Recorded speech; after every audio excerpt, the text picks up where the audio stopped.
Alright, welcome back everyone. Today's video is going to be a little bit different. I'm going to kind of just do a vlog type of video. The weather here in like East Tennessee has been pretty bad lately. It's just non-stop rain. Today's been kind of clear, but it's supposed to start raining again today later on and then all day tomorrow. So I'm not going to go camp, but I am going to head down to Hot Springs, North Carolina, which is about 45 minutes to an hour maybe away from me, I think. And we're gonna check out a fire tower. So I'm gonna head that way. There's a little trail that you can take to get up there, so that should be pretty fun. But we're gonna go ahead and check out this fire tower.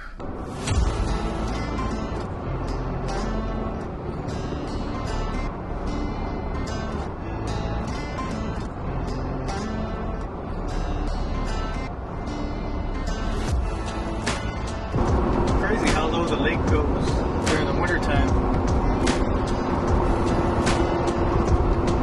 Is super far out there.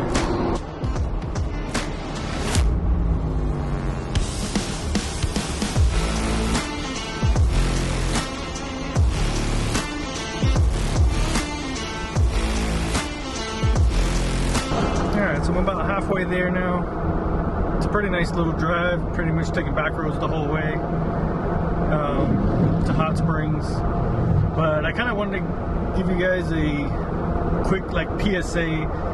So I had something happen to me on my last trip that I wasn't prepared for, that I should have been prepared for, but probably will never happen again.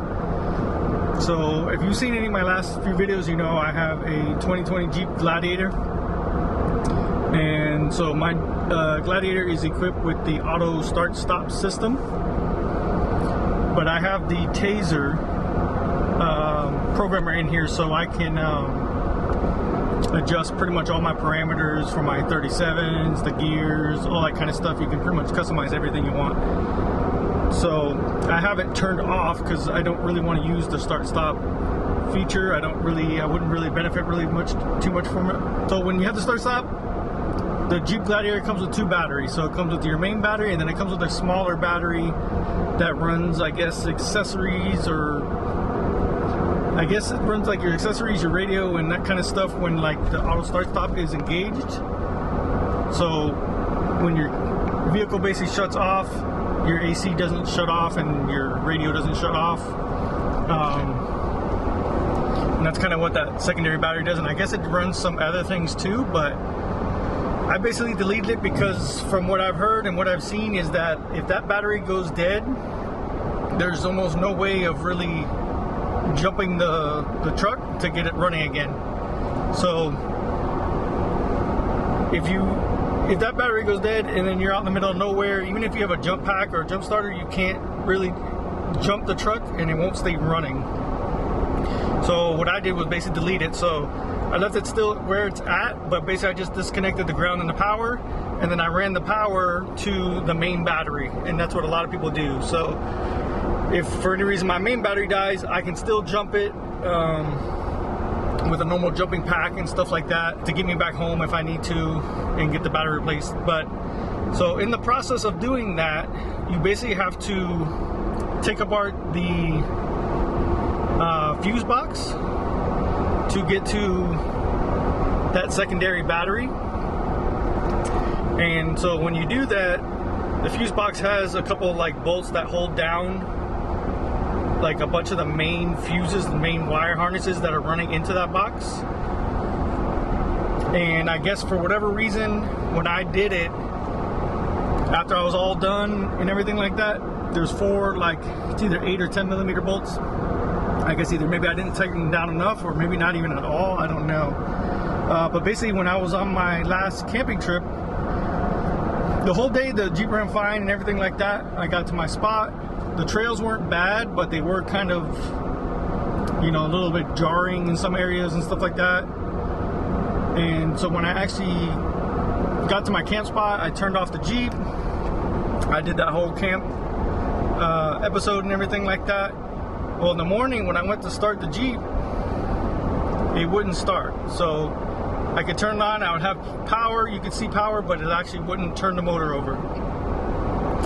And I didn't know really what was happening, so it was throwing some weird code and all that stuff. The Taser lets me read the codes and stuff like that, but I basically kept trying it a few times, and it kept saying vehicle security system for whatever reason. And so I was thinking, okay, so maybe something happened and it's thinking it's locked or whatever. So whatever, I basically would lock it and unlock it a few times, and then eventually, for whatever reason, the truck would start. But I would have a check engine light and a few other lights, like the traction control and stuff like that were flashing. But at that point, I didn't really care. I wasn't too far off the main road, but I was far enough to be concerned. So I kind of drove the truck, and I was just trying to get off the trail back to the main road. But every kind of bump I would hit, I would just lose all power to the Jeep. So I was kind of going downhill, so it wasn't bad. So I was going downhill so I can kind of coast and trying to get to the end of the trail. But finally, I was able to get down to a spot where if I needed to, I could have somebody come and tow it, or hopefully somebody could pass by and I don't know, I could ask them for help or whatever reason. But I didn't know exactly what was happening until finally I checked under the hood, and for whatever reason, I pressed on the fuse box while the truck was running, while I was idling, and it shut the motor off. And then kind of right then and there, I knew it kind of had to do with whatever I did with that secondary battery. So I basically knew it was like the larger wire harnesses that are underneath the fuse box. So I kind of pressed as hard as I could on the fuse box, and it was able to stay running. I still had the lights on and everything like that, but I was able to get home. So when I got home, I checked the actual bolts that go in there, and yes, they were loose. And so basically I tightened them down, and after that all was good. But what I'm trying to get at was that I basically just went for a quick one-nighter. I thought nothing of it, you know, simple trails, wouldn't really need anything. I'm in a newer vehicle, but I basically didn't bring my tools with me. So if I would have just had my 8 or 10 millimeter, because I forget what size it was, I could have easily just gone ahead and tightened it down after I figured out what it was, fixed it, and it would have been good to go. No problems all the way home with no worries. So just to give you a heads up, so if you mod your vehicles or do any kind of stuff like that, always from now on, my toolbox will stay in the truck no matter what, even if I'm just daily driving to work. Because little simple things like that, especially if you're modding, could really like cause a headache and really ruin your day. So I kind of, since I knew what I had done, I kind of knew what the issue was. I just wasn't able to fix it on the trail because I, for whatever reason, just didn't bring my tools with me on that trip. But so from now on, tools stay in the truck all times, and that's just a heads up to give you guys. So in case you're ever on the trail, or even just whatever, just out on a trip, always have your tools with you just in case you need to do any kind of repairs on the road or on the trail or anything like that. This is the town of Hot Springs. Pretty cool little town. They got a few little restaurants, like this one you can eat right there on the river. A few shops. It's very small though. I think they have some places where you can camp, but they are like campgrounds only. So like this one here, off to my right here, this is a campground, but I don't think they really have much dispersed camping over here in this area. It is cool. It is like right on the river here, and there's a bunch of hiking trails and stuff like that around here that you could do. But the fire tower is not too far out of the little town here. All right, so I just turned off the main road. This is the way I'm going, to the right, but there is like a little parking area, and there is a trailhead, so you can hike up to The fire tower, or you can drive up to the fire tower. I'm going to drive it, obviously. The beginning part, I believe, is paved. But then it turns into like a gravel trail.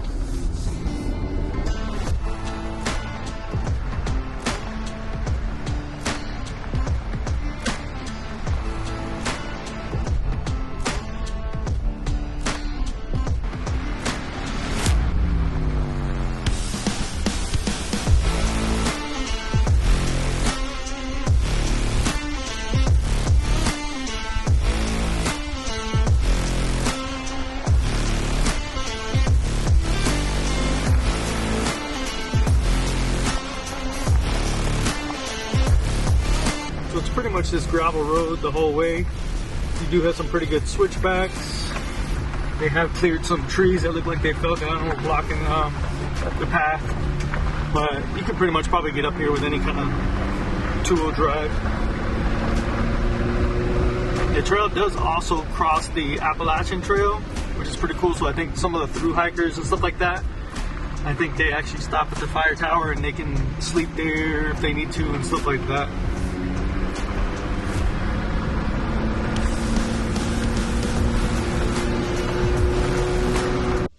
Alright, so we made it to the top. There's the actual fire tower. So I'm gonna walk up it, and basically, so this is like the trail exit right here. If you did hike it, you'd come up the trail and then you just make it to the top here.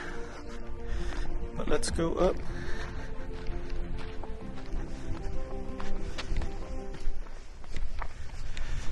Let's go up and take a view. There are little fire rings because I think people, I think the thru hikers, they'll bring their tents and they will hike here also at like or camp here at the base.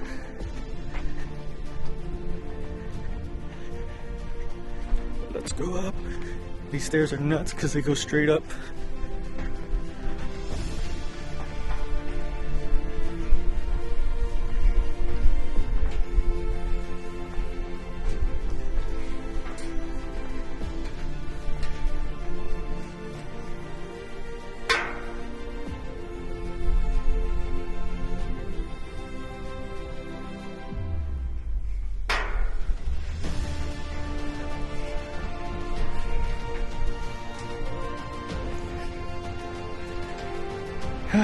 Did legs today. It's killing me now, these stairs.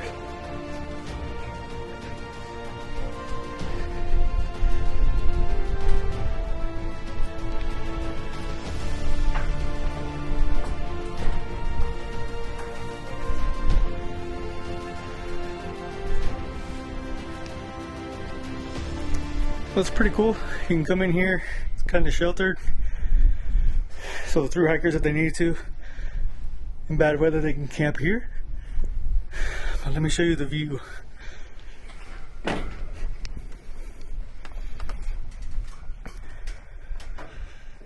Look at the mountains. Super hazy, super smoky looking.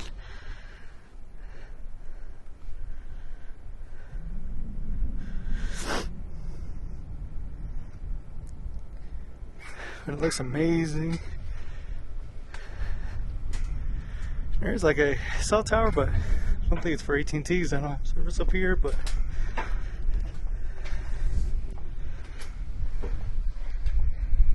there's the truck. You keep going, and again, you have a 360-degree view of all the mountains out here. Super cool.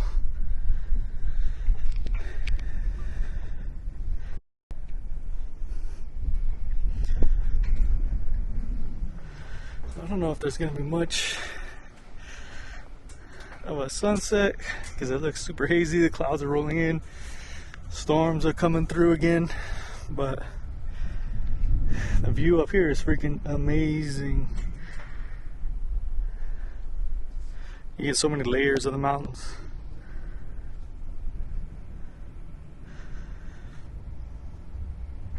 And again, this is kind of like the road here. Does just a loop around the tower and then you head back down the trail. This is awesome though.